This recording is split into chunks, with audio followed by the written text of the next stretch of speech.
शिवाजी महाराज आणि संभाजी राजे आग्र्यात आले, पण औरंगजेबांनी त्यांना अडकावून ठेवलं।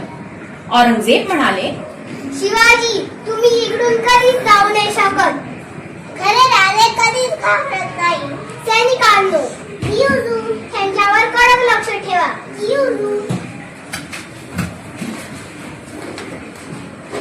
सैनिक त्यांच्यावर कडक लक्ष ठेवतात।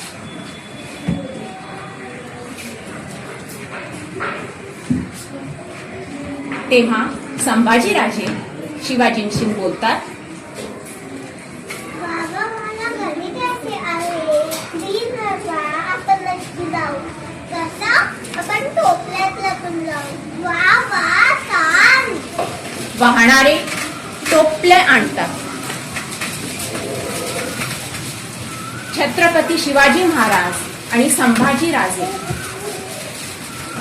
टोपल्यात लपल्यासारखे दाखवतात आणि बाहेर पडतात।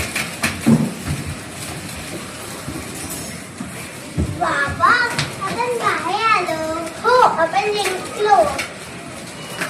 तेथे जिजाऊ खूप अस्वस्थ असतात। ते शिवाजी महाराज आणि संभाजी राजेंची वाट पाहत असतात।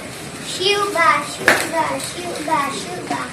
ए आई भवानी, माझ्या मुलाला सुरक्षित ठेव। आई, मी आलो।